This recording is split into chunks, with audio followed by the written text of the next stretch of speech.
ছেলের আজকে হঠাৎ করেই আবদার হয়েছে চিলি চিকেন আর রুটি খাবে, কিন্তু ঘরে তো সবসময় চিকেন থাকে না, কিন্তু সয়াবিন তো সবার ঘরেই মোটামুটি থাকে, তাই সেটা দিয়েই বানিয়ে নিয়েছি টেস্টি টেস্টি চিলি সয়াবিন।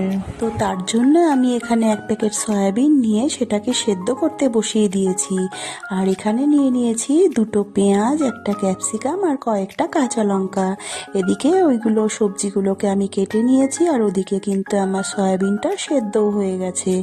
সয়াবিনটা সেদ্ধ করে নিয়ে 2-1 বার কিন্তু জল দিয়ে ধুয়ে নিতে হয়, কারণ সয়াবিনের মধ্যে একটা গন্ধ থাকে, সেই গন্ধটা জানি না বেরোয়। এরপর ওই সয়াবিনটাকে ভালো করে চিপে তুলে নিয়ে তার মধ্যে 2 টেবিল চামচ কর্নফ্লাওয়ার, 1টা ডিম আর একটু আদা রসুনের পেস্ট আর একটু নুন দিয়ে ভালো করে মাখিয়ে নিয়েছি। এবার পাশে উনুনে আমি তেল বসিয়ে দিয়েছি কড়াইতে। এবার একে একে সয়াবিনগুলোকে আমি ভেজে নিয়েছি।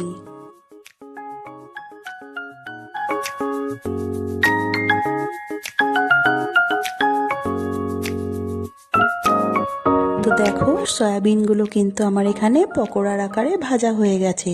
সত্যি কথা বলতে আমি কিন্তু এখান থেকে লুকিয়ে লুকিয়ে 2টো খেয়েও নিয়েছি, ভালোই লাগছিল খেতে। তো যাই হোক, তারপরে দেখো কড়াই থেকে তেল একটু কমিয়ে নিয়ে কেটে রাখা পেঁয়াজ, ক্যাপসিকাম আর লঙ্কাগুলোকে দিয়ে একটু ভাজা ভাজা করে নিয়েছি।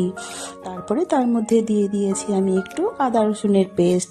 এবার আমি এটাকে কিছুটা নাড়াচাড়া করে নিয়ে tomato sauce, chilli sauce, soya sauce একবারে মিশিয়ে রেখেছিলাম, সেটাকে কিন্তু এর মধ্যে অ্যাড করে দিয়েছি। তারপরে দেখো ভেজে রাখা পকোড়াগুলোকে আমি এর মধ্যে দিয়ে ভালো করে একটু নাড়াচাড়া করে নিয়েছি। যেহেতু আমি রুটি দিয়ে খাবো, আমার একটু গ্রেভির প্রয়োজন আছে, ওই বাটিটা করেই কিন্তু আমি এর মধ্যে 2 বাটি জল দিয়ে দিয়েছি।